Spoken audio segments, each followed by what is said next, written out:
வாக்காளர் பட்டியல் சிறப்பு தீவிர திருத்த நடவடிக்கைக்கு அரசியல் அமைப்பு சட்டத்தில் இடமில்லை என்று அரசியல் கட்சி தலைவர்கள் கருத்து தெரிவித்துள்ளனர். எஸ்ஐஆர் நடவடிக்கை வாக்குரிமையை பறிப்பது மட்டுமல்ல, குடியுரிமை சட்டத்தை நடைமுறைப்படுத்துவதுதான் நோக்கம் என்று அவர்கள் கூறியிருக்கின்றனர். ஸ்பெஷல் இன்டென்சிவ் ரிவிஷன் என்று சொல்லுவதற்கு அரசியல் சட்டத்தில் இடமில்லை.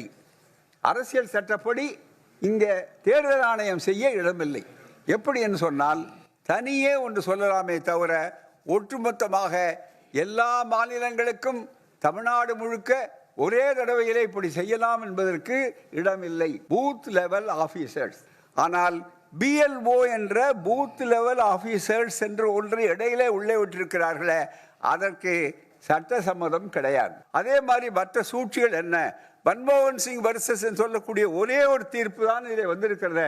அந்த தீர்ப்பினுடைய உச்சகட்டம் சட்ட வலிமை நமக்கு சாதகமாக இருக்கிறது. இப்பொழுது பீகார் மாநிலத்தைச் சேர்ந்த 6.5 லட்சம் பேர் தமிழகத்திலே வேலைக்காக வந்து தங்கியிருக்கிறார்கள் என்றும், இவர்களது பெயர்கள் பீகார் மாநில வாக்காளர் பட்டியலிலிருந்து நீக்கப்படுவதால் இனி அவர்கள் தங்களது பெயரை தமிழகத்தின் வாக்காளர் பட்டியலிலேயே சேர்த்துக் கொள்ளலாம் என்றும், இதில் சென்னையில் மட்டும் 3.5 லட்சம் பீகார் மாநிலத்தவர் இருக்கிறார்கள் என்றும், கோவையிலும் திருப்பூரிலும் அதிக எண்ணிக்கையிலே உள்ளனர் என்பதையும் பார்க்கிற போது, கடந்த 2011ஆம் ஆண்டு மக்கள் தொகை கணக்கீட்டின்படி தமிழகத்தில் 34,87,974 வெளிமாநிலத்தவர்கள் வேலைக்கு வந்து தங்கியுள்ளனர். தற்போது 14 ஆண்டுகளில் இந்த எண்ணிக்கை இரட்டிப்பாகி இருக்கும். இந்நிலையில் நாடு முழுவதும் சிறப்பு தீவிர வாக்காளர் பட்டியல் திருத்தப் பணிகள் முடிந்துவிட்டால் தமிழகத்தில் தற்போதுள்ள வெளிமாநிலத்தைச் சேர்ந்த சுமார் 75 லட்சம் பேர் தமிழக வாக்காளர் பட்டியலிலே பெயர் சேர்த்து வாக்களிக்கும் ஒரு அபாயகரமான நிலை உருவாகலாம். தமிழ்நாட்டை குறிவைத்து இருக்கும் பாரதிய ஜனதா கட்சி வாக்காளர் பட்டியலிலே இத்தகைய ஏற்பாடுகளை செய்து தேர்தலில் ஆதாயமடைய முயற்சிப்பதை வேடிக்கை பார்க்க முடியாது. என்னென்ன தவறுகள் செய்கிறார் என்று அவரே மாட்டிக்கொண்டிருக்கிறார்கள். அப்போ ஒன்று மட்டும் தெளிவாக தெரியுது. எப்படி மகாராஷ்டிராவில் திடீரென்று 90 லட்சம் வாக்காளர்களை 5 மாத இடைவெளியில் சேர்த்தாங்களோ, மகாதேவபுரத்தில் வந்து பார்த்தீங்கன்னா 5 சட்டமன்ற தொகுதியில் படுதோல்வி அடைந்து வருகிறார். 6வது சட்டமன்றத்தில் 1,80,000 வாக்குகள் வித்தியாசத்தில் வெற்றி பெறுகிறார்கள். அதை ஆய்வு செய்யும் பொழுது பத்திரிகையாளர் சந்திப்பில் ராகுல் காந்தி அவர்கள் ரொம்ப தெளிவாக சொன்னார்.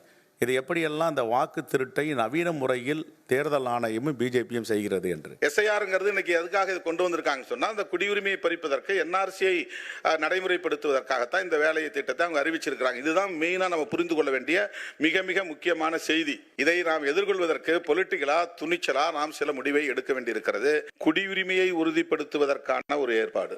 ஆக இவர்கள் மறைமுகமாக தேர்தல் ஆணையத்தை பயன்படுத்தி குடியுரிமை சட்டத்தை நடைமுறைப்படுத்துவது, NRCயை உருவாக்குவது, அதுதான் இப்போ அவருடைய முக்கியமான நோக்கம். இந்த தேர்தல் வெற்றியோ அல்லது இந்த வாக்குரிமையை பறிப்பது என்பதோ அவருடைய நோக்கம் இல்லை.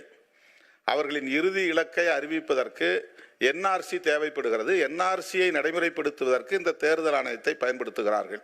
இந்த அரசியல் புரிதலோடு தான் இதை நாம் எதிர்கொள்ள இருக்கிறோம். அதாவது தேர்தல் ஆணையம் இந்த வேலையை செய்யறதுக்கு எந்த அதிகாரமும் கிடையாது. மக்களுடைய உரிமைகள் எப்படியெல்லாம் பாதிக்கப்பட இருக்கிறது, வாக்குரிமை எப்படி பறிக்கப்பட இருக்கிறது என்பது சம்பந்தமான ஒரு விழிப்புணர்வை ஏற்படுத்துவது என்பது ரொம்ப ரொம்ப அவசியம்.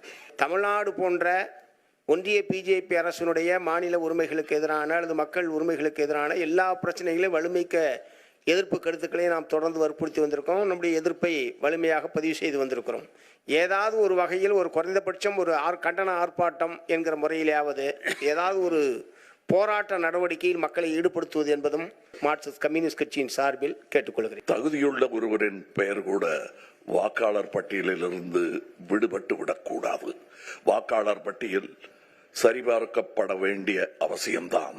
ஆனால் சிறப்பு தீவிர வாக்காளர் திருத்தம் ஏன் இவ்வளவு அவசரமாக செயல்படுத்தப்படுகிறது? இந்த அவசரத்தினால்தான் பீகாரில் 65 லட்சம் வாக்காளர்களின் பெயர்கள் பட்டியலில் இருந்து நீக்கப்பட்டு அவர்கள் வாக்களிக்கும் உரிமையை இழந்துள்ளார்கள். தமிழ்நாடு, கேரளா, புதுச்சேரி, மேற்கு வங்கம் உள்ளிட்ட 12 மாநிலங்களிலும் மட்டுமே சிறப்பு தீவிர வாக்காளர் திருத்த பணிகளை மேற்கொள்வதன் உள்நோக்கம் உண்மையில் வாக்காளர் பட்டியலை சரி செய்வதா அல்லது வேறு ஏதேனும் உள்ளதா? இந்திய தேர்தல் ஆணையத்தின் மீதான நம்பிக்கை வரலாற்றில் இல்லாத அளவுக்கு குறைந்து விட்டது. கர்நாடகா, மகாராஷ்டிராவில் வாக்கு திருட்டு சம்பவங்கள் தொடர்பாக எழுந்த நியாயமான சந்தேகங்கள் இதுவரை தீர்க்கப்படவில்லை. தமிழ்நாட்டிலேயே ஒரு நல்லிணக்க பூமியாக இருக்கிற, ஒரு கூட்டசேவை பூமியாக இருக்கிற தமிழ்நாட்டின் மீது இவ்வளவு பெரிய தாக்குதலை நாட்டின் பிரதமர் தொடுத்துவிட்டு தப்பித்து விடக்கூடாது. எனவே அதற்கு ஒரு காலச்சூழல் வரும். அந்த காலச்சூழலில் நாம் ஒரு உரையாடல் செய்ய வேண்டும். நம்முடைய கவனமெல்லாம் எந்த மூலையில் எந்த திசையில் அவர்கள் வந்தாலும் வெற்றி ஒன்றே குறியாக இருக்க வேண்டும். முதல்வரின் இந்த வரைவை மீண்டும் நான் வரவேற்கிறேன். உடனுக்குடன் செய்திகளை தெரிந்து கொள்ள சன் நியூஸ் பெல் ஐகானை கிளிக் பண்ணுங்க.